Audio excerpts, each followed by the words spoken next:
Okay, today we will continue with our lecture series on Greek myths and their relevance to English and American literature. Today we'll talk about modernism and beyond, for lack of a better term. Influential early 20th century texts and their reverberations into the later 20th century. Our final installment of this series will cover contemporary poets, a few still living, at least the last time I checked, poets, whom I will discuss next time. But today, in preparation for that, we'll talk a little bit about the modernist, for lack of a better word, the modernist assimilation of Greek myths. And I think there is a decisive change in the way myths are handled in this period. So, if we think of the last installment, we talked about 17th, 18th, and 19th century material.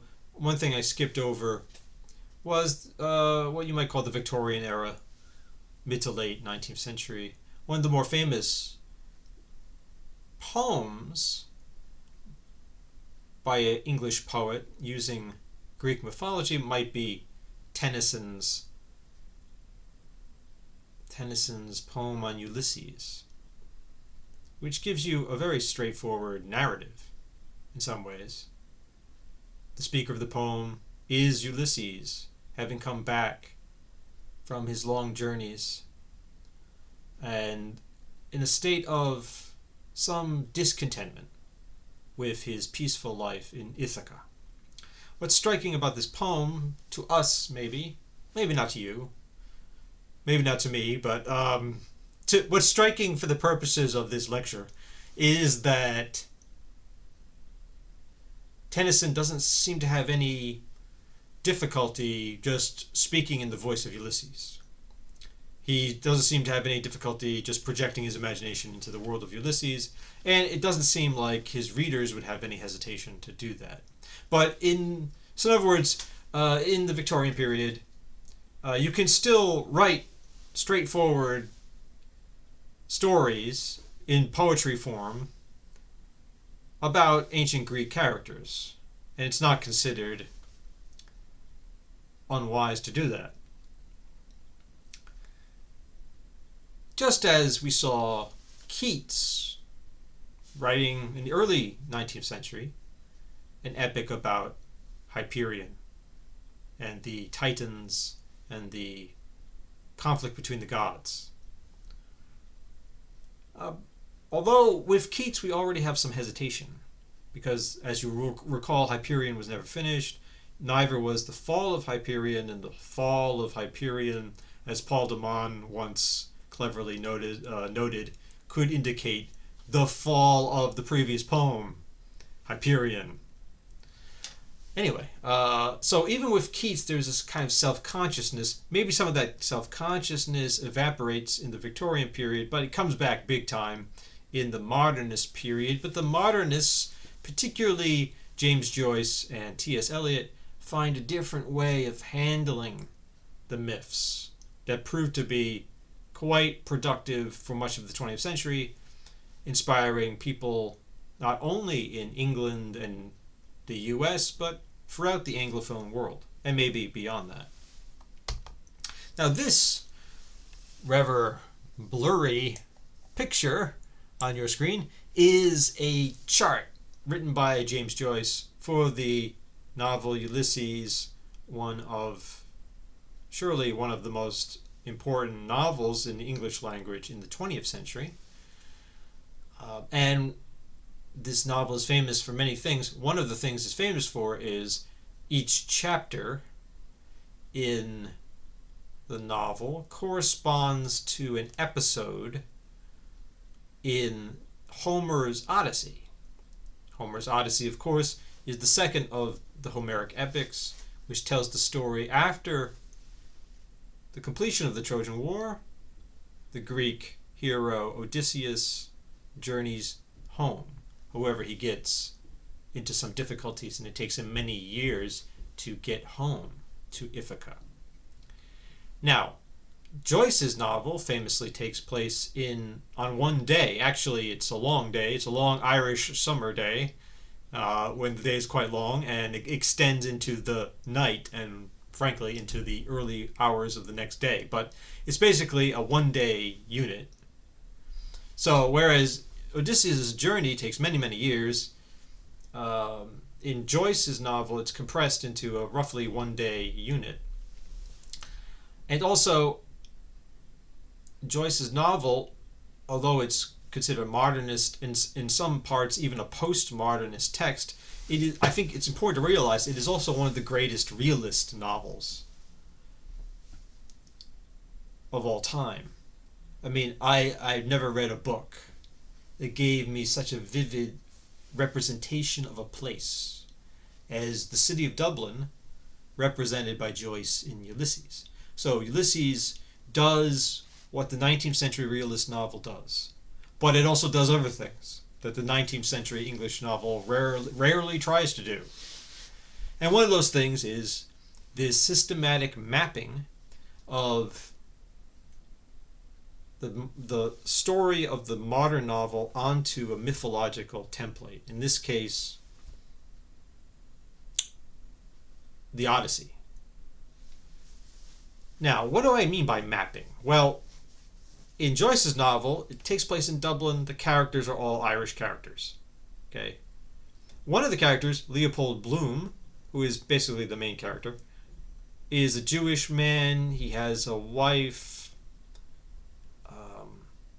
and he has a daughter. He doesn't work very much, but he's a little bit involved in advertisement, or the Dublin advertising industry, if you want to call it that. He's also involved in publicity for his wife, who is a professional singer. Now, as I describe this, you might say, well, what does that have to do with Greek myth or the Odyssey? It seems like it has nothing to do with it, and that's right. It has almost nothing to do with it. But the way Joyce describes Leopold Bloom's daily activities, they actually resemble certain things that happen to Odysseus in the Odyssey. Okay, for example, there's the Cyclops episode in the Odyssey. Odysseus gets trapped in a cave with a one-eyed monster called the Cyclops, and the Cyclops eats some of Odysseus's companions and threatens to eat Odysseus and all the other companions. But at the end of it, Odysseus is able to trick the Cyclops and escape from the cave. And then, as Odysseus is sailing away in his ship, he mocks the Cyclops and screams some insults at him. Actually, it's more complicated than that, but I'm simplifying. Now, in the corresponding episode in Joyce's Ulysses, if I remember correctly, Leopold Bloom ends up in a Dublin pub with a bunch of Irish drunks, one of whom is an anti-Semite bigot, who is basically the equivalent of the Cyclops, and maybe metaphorically he only has one eye, in the sense that he's a bigot. He's metaphorically limited in what he can understand, or something like that. And the Cyclops, or this bigot, gets into a fight with Bloom.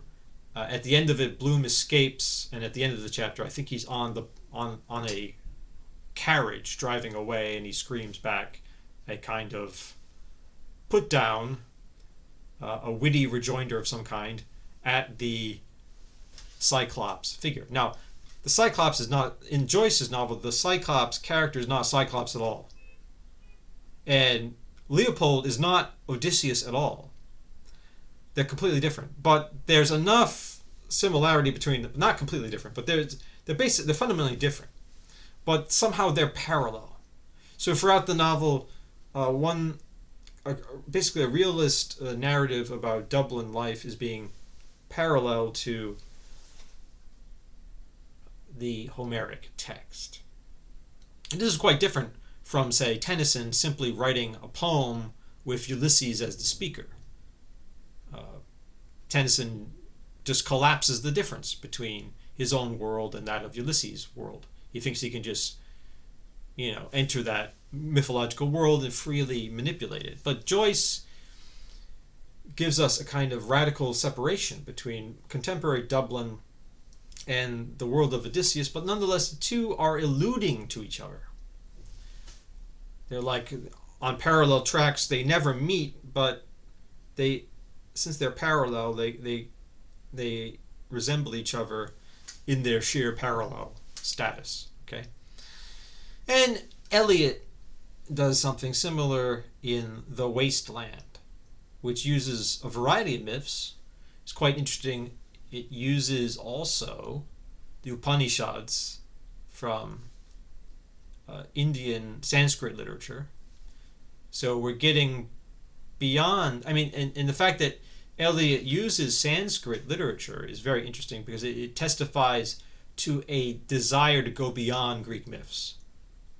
Not beyond in any spatial sense, but in other words, the idea that, okay, English-speaking poets have been mining Greek mythology for material. They've been doing it, by the time Eliot is writing The Wasteland, they've been doing it for roughly 600 years, maybe more. So maybe it's time to try something new. Instead of keep going back to the same source, let's try something new. Let's go to, for example, the great mythologies of India. Okay, and Eliot doesn't go very far in that direction, but he makes a few significant gestures toward that goal. But nonetheless, in The Wasteland, he uses other myths that are more familiar to contemporary English readers. Eliot was living mostly in England when he wrote the poem, although he was originally from the United States. Although I think actually he wrote part of the poem in Switzerland, but basically he'd become a resident of England. Okay, so The Wasteland includes other material, most famously perhaps the Arthurian story of the Holy Grail and the quest for the Holy Grail, and the Wagner, the German composer Wagner's adaptation of that story in his last opera or music drama, Parsifal. This is used by Eliot as a kind of central theme or guiding myth for the whole Wasteland. But then he several times uses Greek myths. And the most noticeable one is the character Tiresias, the blind prophet of Greek mythology, appears as a named character, Tiresias, in the Wasteland. But in other ways, the characters in the Wasteland who resemble various Greek myths are still, like in Ulysses, not Joyce's novel Ulysses, they're separate. So you can see certain modern characters doing rather vulgar and depraved things from Eliot's rather conservative perspective. And those characters allude to the myths, but in a kind of debased way. And there's this idea, there's this radical separation between modern life, modern urban life, which is, from Eliot's perspective, rather morally compromised and degenerate, and this eternal world of the myths. And the two things are separate, but one is alluding to the other. Okay, this paradigm of using myths as a kind of structural device or system of illusions for telling a modern story or for writing a poem about modern experience was extraordinarily influential for the rest of the 20th century. But there are other ways of doing this. One contemporary of Eliot gives us a different poem about mythology, a very short poem, but quite beautiful, I think. Her poem Oread. Oread, I think, means mountain nymph. So it's a kind of female mountain spirit anthropomorphized as a beautiful, usually beautiful woman, but not really human. Okay, this is the poem. Whirl up, sea, whirl your pointed pines, splash your great pines on our rocks, hurl your green over us, cover us with your pools of fur.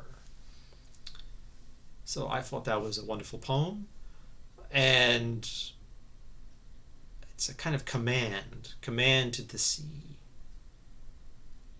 And you wonder, why is the nymph saying this? And what does the nymph want? And who is the nymph? Is the nymph an individual? Well, she's talking about us, using the plural pronoun. So it's kind of a collective desire for the sea to whirl your pointed pines, splash your great pines on our rock. Now, does the sea have pines? Do pine trees grow in the sea? I'm not a botanist, but I suspect not. But the Oread is a mountain nymph, so she represents mountains. And maybe she is, in effect, a personification of the mountain. So I imagine this is a kind of almost Kantian attempt to imagine the imagination. To imagine the imagination. Normally we use our imagination to imagine things like seas, flowers, nymphs, walls, computers, whatever. But how could we imagine the imagination? Well, if you were a mountain, which is a kind of absurd question, but if you were a mountain, how would you see the world? You would see the world in mountain terms. Just as we, humans, I exclude, perhaps unfairly, the AI and the other non-humans who are watching this installment, but we humans see things in human terms. So if a mountain could see things, it would see things in mountain terms. So what does a mountain know? What does a mountain experience? What constitutes mountainness? Well, pines grow on mountains. So pines are parts of mountains. And so when a mountain looks at the green sea, what does it see in the green sea?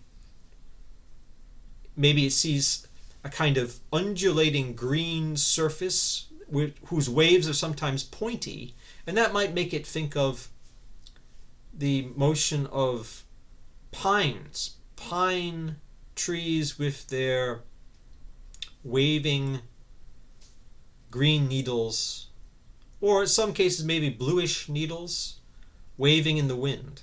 So this is a kind of metaphorical similarity.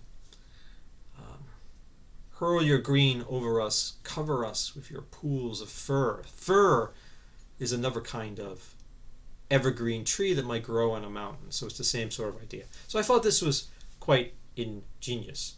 And it's quite sparse. I mean, much of what we've been talking about in this lecture series has been narrative, stories. And that makes sense because fundamentally a myth is a story. But what HD is brilliantly doing, I think, in this poem is giving us a non-narrative use of myth. We can use myths in a non-narrative way. We don't have to tell a story. She's just giving us a moment of time here. An imperative, a command issued by the mountain or by the mountain nymph. And we don't know what happened.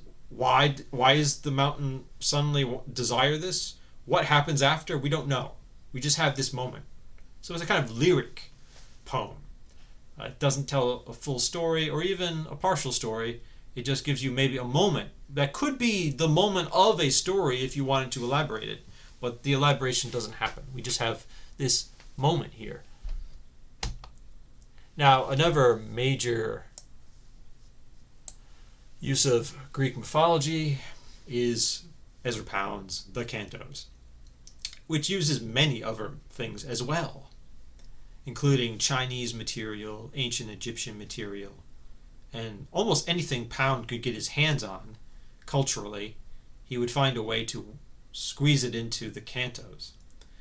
But the first canto is a reworking of the Odyssey.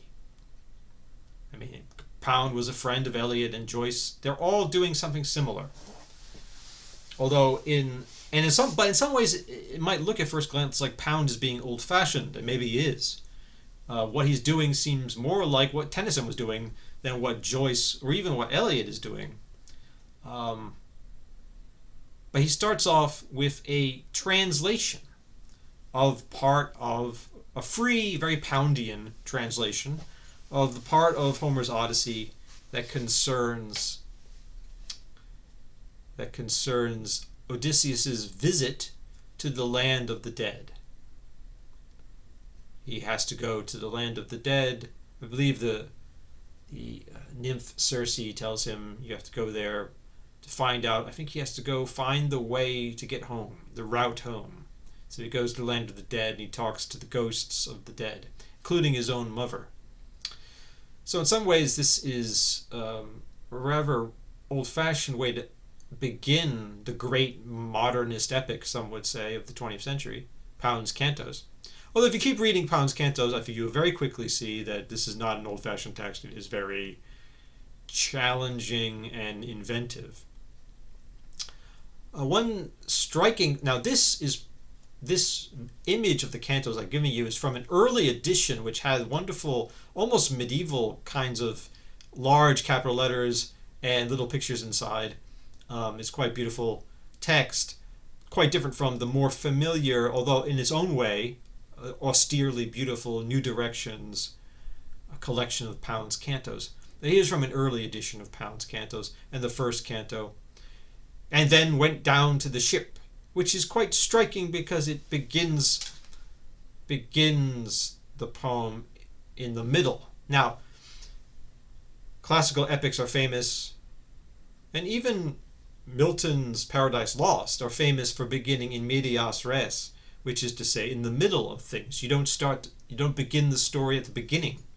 You begin it in the middle, and then in one way or another you tell the beginning of the story at some later point or in dribs and drabs as you proceed. Pound is giving us in medias res, but it's even in medias res of the sentence. So we're being thrown into the middle of a sentence here at the very beginning of his text. So it's quite jolting in a way. And then went down. Who went? We don't even know what the subject is. I mean, you can figure it out pretty easily, especially if you just heard me tell you the source of this poem, but it's a bit jarring. And indeed, that's because Pound uses mythology and other historical material in the manner that resembles montage, a kind of abrupt cutting between shots in cinema. So cinema is another major influence on modernist texts. There have been good essays written about the cinematic influence on Eliot's Wasteland, and that is beginning to affect the way the poets appropriate Greek mythology. And then went down to the ship, set keel the breakers forth on the godly sea, and we set up mast and sail in that swart ship, bore sheep aboard her, and our bodies also heavy with weeping, and winds from sternward bore us out onward with bellying canvas. Circe's this craft, the trim-coiffed goddess. Then sat we amidships, wind jamming the tiller. Thus with stretched sail we went over sea till day's end. Sun to his slumber, shadows o'er all the ocean. Came we then to the bounds of deepest water, to the Cimmerian lands, and peopled cities, covered with close-webbed mist, unpierced ever, with glitter of sun rays. Nor with stars stretched, nor looking back from heaven, swartest night stretched over wretched men there, the ocean flowing backward, came we then to the place aforesaid by Circe.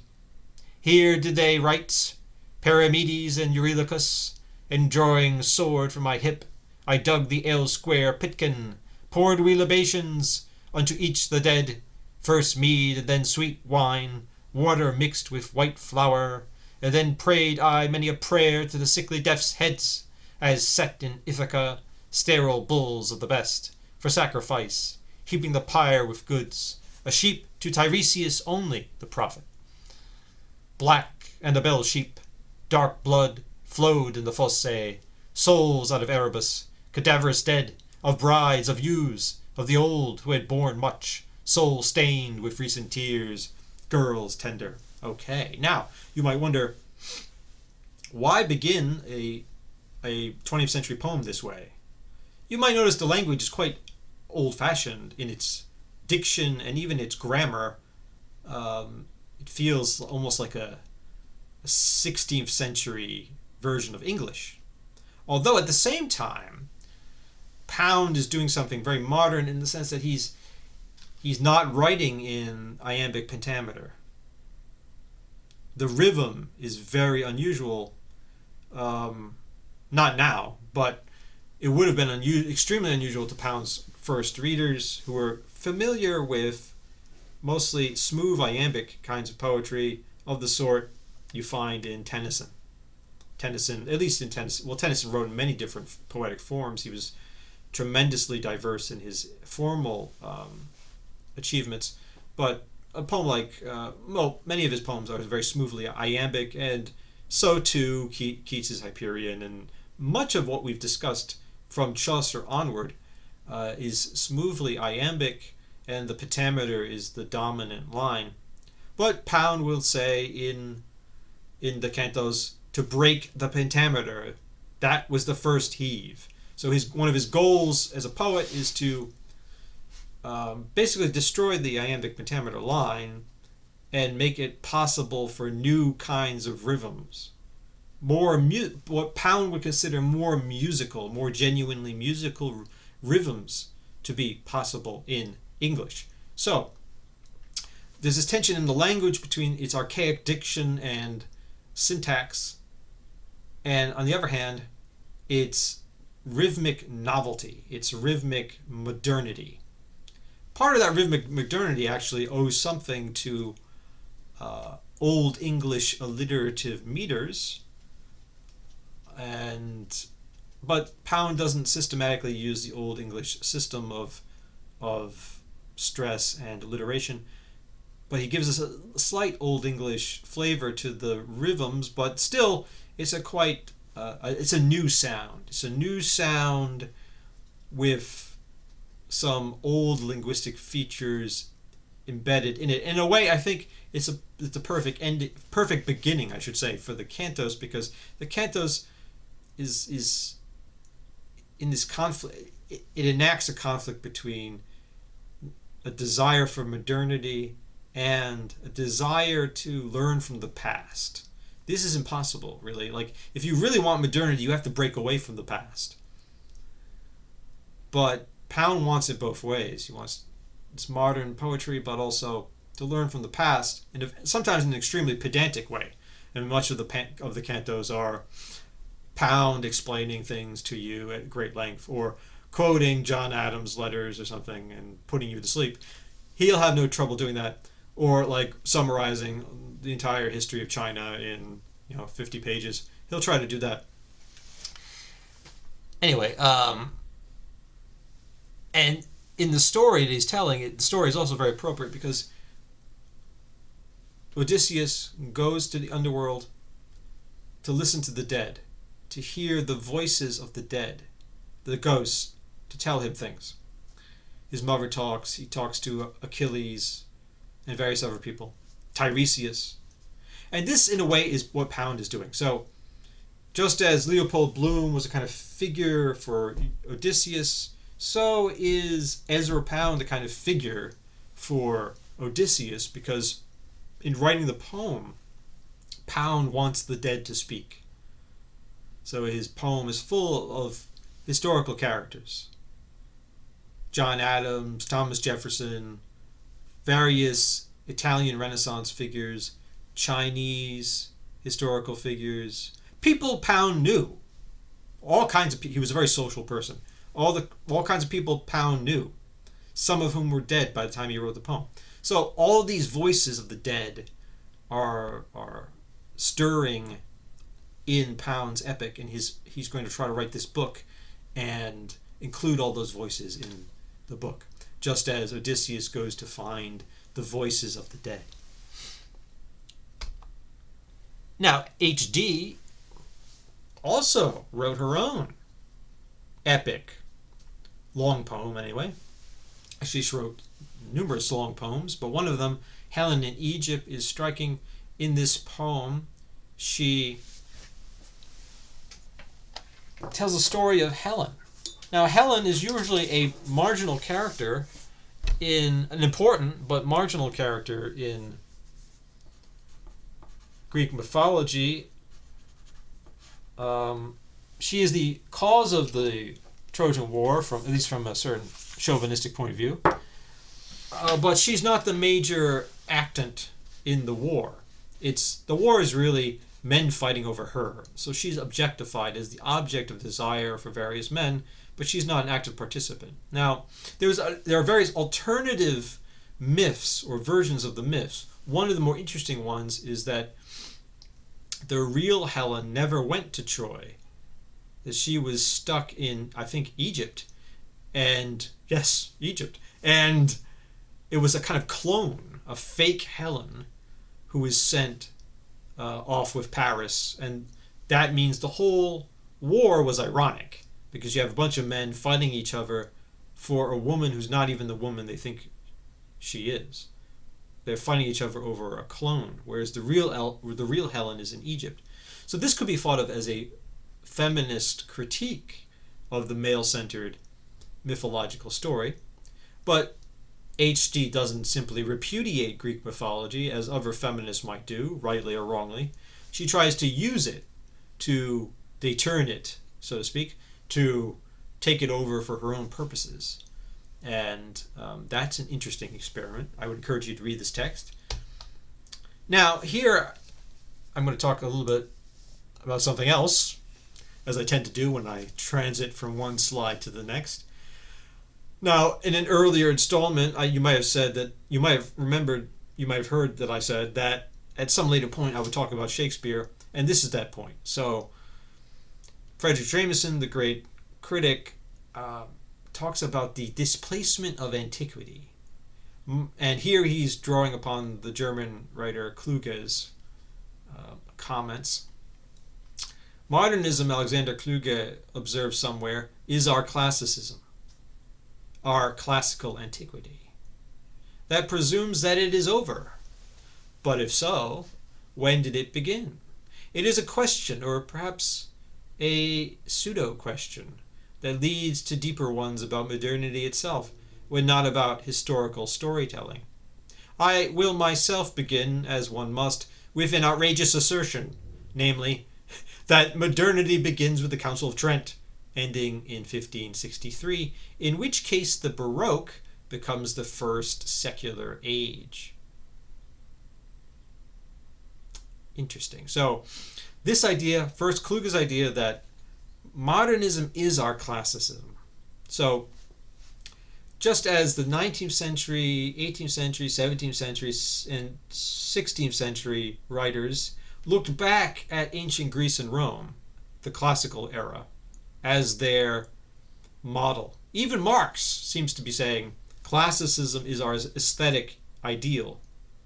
However odd that is, it's our aesthetic ideal. Kluge is saying that actually something has changed from, say, the time that Marx writes the Grundrisse to the time Kluge is writing in the late 20th century. And what has changed is that it's no longer classical culture that plays that role for us meaning Europeans, probably also to a lesser extent North American writers. It is no longer classical antiquity that performs that function, but rather the modernist classics. Ulysses, Finnegan's Wake, The Waste Land, or in Kluge's case, various German equivalents to those great modernist Anglophone classics. Now, Jameson tries to exfoliate the implications of this. So, well, what do you mean by modernism? When does modernism begin? And normally people would say, it begins in, they'd say various things. Maybe it begins with Mallarmé's Un coup de dé, or maybe it begins in the aftermath of World War I, or maybe it begins shortly before World War I, or maybe it begins with 1922 publication of Ulysses and the Wasteland. So you could date it at various points, but most people would not date it at the Council of Trent. So Jameson is saying, okay, that's when it begins. He's doing that somewhat facetiously, I think. And 1563, though, is a key date, which, if I'm not mistaken, I think, you should check this, by the way. It should be easy for you to check. If I'm not mistaken, this is the birthday of, or the birth year of, William Shakespeare. And one might contend that Shakespeare is part of our modernity. So, in a way, we don't have to look back to Homer anymore, or Virgil. We could if we wanted to. We don't have to. Ovid, we don't have to. Why? Because we have Shakespeare. And this might also be true not just of English-speaking people, but also German-speaking people, since Shakespeare is extraordinarily influential in the German tradition. But, yeah, we have Shakespeare. And Shakespeare is great because not only does he tell his own stories, but he absorbs an enormous amount of the Greek mythological Ovidian tradition. So in reading Shakespeare, you get it all. You get Shakespeare plus all that other stuff before him. I'm simplifying it, of course, not everything, of course, but you get an enormous range of material in Shakespeare. So Shakespeare is part of our modernity, and it's part of our myths. I mean, Hamlet is a kind of mythological character for us, or King Lear. These are mythological characters for us the same way that Odysseus or Helen are mythological characters for us. Here I'm going to read I'm not going to read. I'm going to let the poet himself read a bit of his work. This is a later 20th century text from the Caribbean poet Derek Walcott, and the poem is called Omeros, which, as you can probably tell from the title, has something to do with Homer, right? And it is, in fact, a modern or 20th century epic based on the Odyssey, and in its structure is very similar to Joyce's Ulysses, in that you have modern-day Caribbean characters whose lives somehow parallel the events in Homer's poems. Maybe not just, in Walcott's case, it's more than the Odyssey. I think he also used a lot of the Iliad material. It's different from Joyce's poem in many ways. The most obvious way is, Walcott's Omeros is different from Joyce's Ulysses in several ways. One of the more significant ones is the fact that Walcott's poem is obviously a poem written in verse, whereas Joyce's Ulysses is a novel in prose, although some people would say it's better to understand Ulysses as a kind of long prose poem or series of prose poems than as a straightforward novel. Nonetheless, it certainly looks like a novel written in prose. Anyway, that's one thing. Another thing is that Walcott is writing with Caribbean characters, and he often writes in the English of the Caribbean. So a different kind of English than you get in Ulysses, which Ulysses also gives us, in addition to standard educated, so-called educated, proper English, you also get all kinds of Irish dialect in Ulysses, slang, dialect, the language of the streets of Dublin, right? You get that in Ulysses. So Walcott does a similar thing with his own Caribbean experience. Rather than read a bit of the poem to you, I'll just let the poet himself read the beginning of Omeros, which is a book-length long poem. Not as long as the Cantos, but substantial.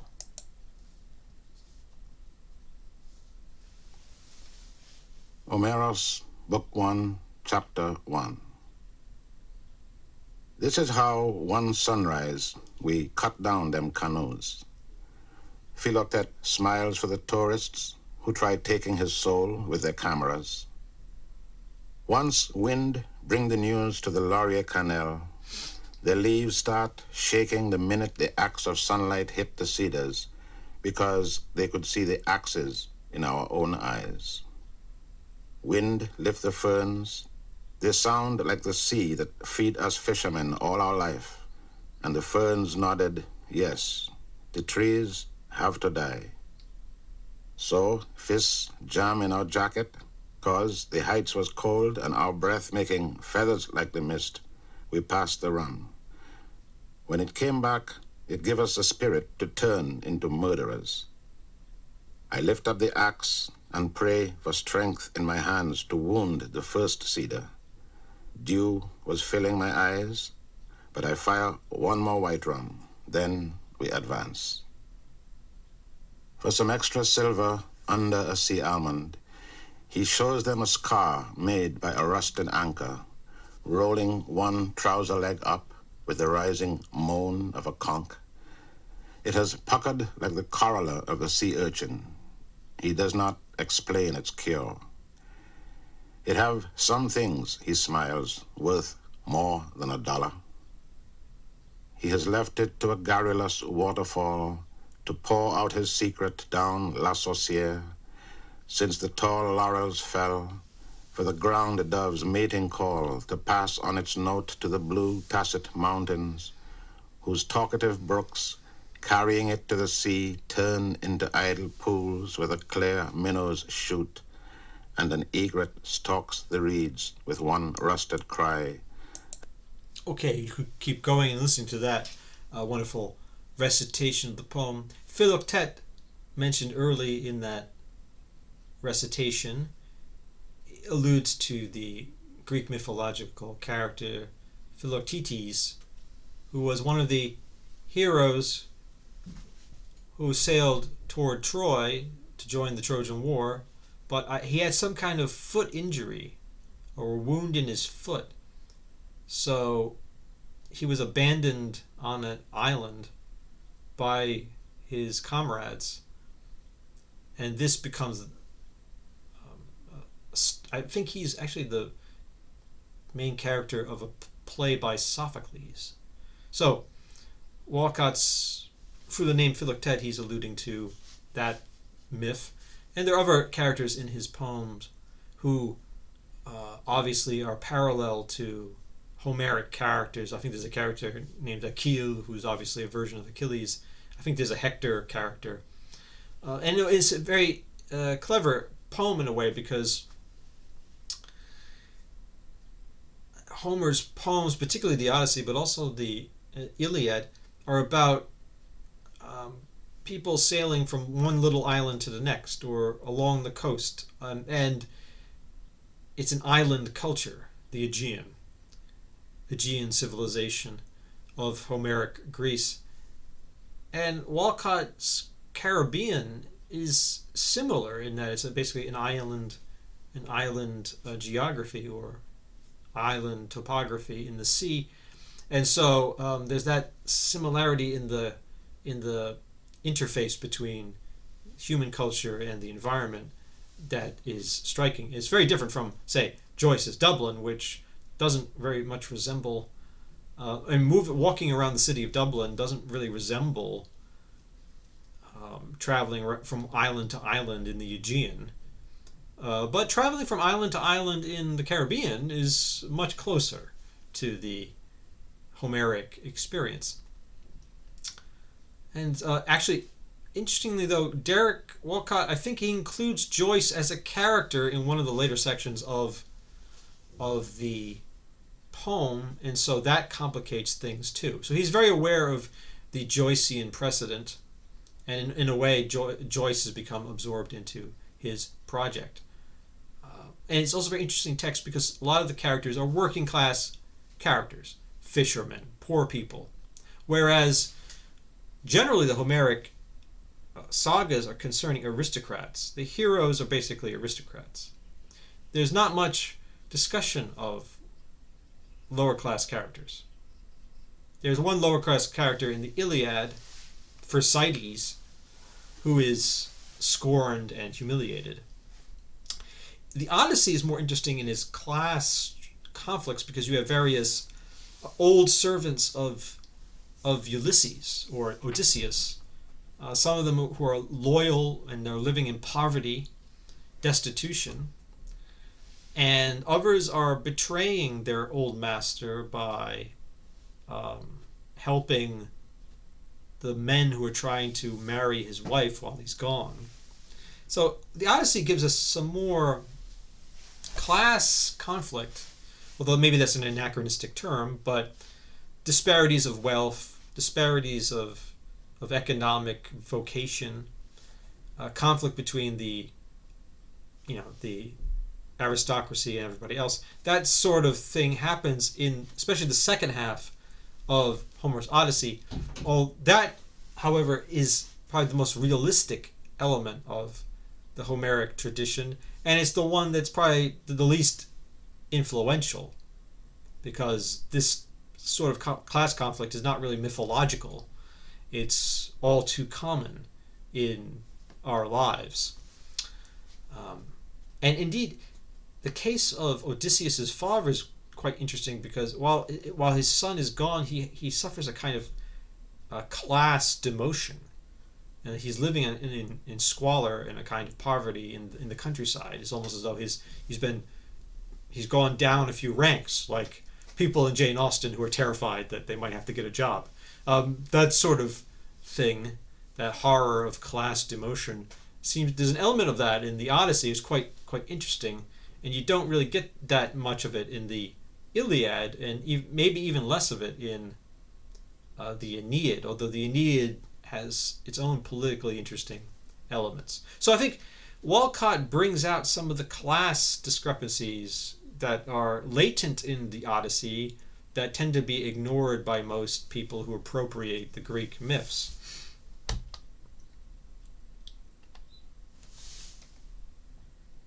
And the last poem I'll talk about in this installment is from a contemporary of Walcott, John Ashbery, a U.S. poet. Walcott was from St. Lucia in the Caribbean, but he taught in Boston for many years, so he was familiar with the United States. Ashbery, some would consider the greatest U.S. poet of the last 100 years. He wrote an enormous amount of texts over a very long career. One of his poems is Syringa. Syringa, of course, means lilac tree or lilac bush. If I'm correct, of course it does. If I remember correctly, that's what it means. And I haven't read these slides in a few years, or I haven't read these slides in 1 year. It's been a while. It feels like a few years. John Ashbery, Syringa. Here's the beginning. Ashbery actually is a wonderful reader of his texts. He reads his own poems in a way as like he's bored with his own poems, which oddly enough is very effective. So I would definitely encourage you to go in and listen to Ashbery read it. He'll do a much better job than I can. But I'll read it just for the sake of convenience. I'll read it now. And you'll see its relevance to Greek myth. Orpheus liked the glad personal quality of the things beneath the sky. Of course, Eurydice was a part of this. Then, one day, everything changed. He rends rocks into fissures with lament. Gullies, hummocks, can't withstand it. The sky shudders from one horizon to the other, almost ready to give up wholeness. Then Apollo quietly told him, "Leave it all on earth. Your lute? What point? Why pick at a dull pavane few care to follow, except a few birds of dusty feather, not vivid performances of the past? But why not? All other things must change too." So it's quite odd poem. I think it's very moving, although I don't know why, because in some ways the language seems very flat, and sometimes it's a very prosaic poem. Unlike what we just heard from Walcott, who is quite luxuriant in his use of metaphors and things like that. In Ashbery's poem, there's a kind of bleached out or flat diction. Like, glad personal quality is not a very poetic phrase in the conventional idea of what a poetic phrase would be. I mean, what would that be? How would a thing look personal? How can being personal be a quality? It seems almost like trite advertising language being used in a poem is especially discordant in a poem having to do with such a sublime story as the Orpheus journey to hell story. So once again, we have another journey to hell or journey to the underworld story. We've seen so many of them in this series. And so he's giving us his Ashberian version of it, and I think what is interesting, what he seems to be doing, well, he's probably doing many things. What he seems to be doing is reading Orpheus as a allegory of the modern poet, or even of Ashbery himself. So Apollo, who's often considered the god of music or the god of poetry, is telling Orpheus, give it up. Your lute, what point? Why bother? Why perform that musical piece only a few dusty old birds would care about? You're not going to recreate the vivid performances of the past. And that could be read in at least two ways, namely, you're never going to be as good as Shakespeare, Homer, you're not going to do it. Or it could mean, Ashbery, you're never going to write a poem as great as your early poems. You're a middle-aged man, you're past your prime. So in a way, Orpheus becomes a kind of autobiographical, this is a rather crude, simplified reading, but I'm just trying to give you, well, I specialize in crude, simplified readings of things, but I'm just giving that to you now, so as a way to, start you going. And then I'm sure if you read Syringa yourself, you could come up with a much more sophisticated, nuanced interpretation. But one way to play with it would be to say, okay, Ashbery is thinking about how can I write a poem that would be good. This is the challenge of almost every poem, right? Although one of Ashbery's classmates at Harvard, Robert Creeley, once said, you don't have to write a good poem. But it seems that a poet like Ashbery is very often trying to write a good poem, although he's struggling to do it, and the struggle to do it becomes part of the poem itself. But why not? All other things must change too. So, yes, maybe I can't recreate the past, but why shouldn't I try anyway? I mean, everything must change. It's no great tragedy that I can't recreate the past, or that the present must be different from the past. So why should I allow that to deter me? So there's this dialogue between Apollo and Orpheus, or maybe Ashbery, two different aspects of Ashbery's own consciousness, his rational understanding of poetry, perhaps, and then this other desire to write the poem. I mean, these are just ways of beginning a reading of that text. But at this point, we're maybe at the end of one way of understanding modernism would be to say we're at the end of the Eliot or Joyce model of appropriating the myths. But we have one more installment to go. So perhaps I will see you, or perhaps you will see me because I'm unlikely to see you. Perhaps you will see me in that last installment. But this is the works cited for today's lecture.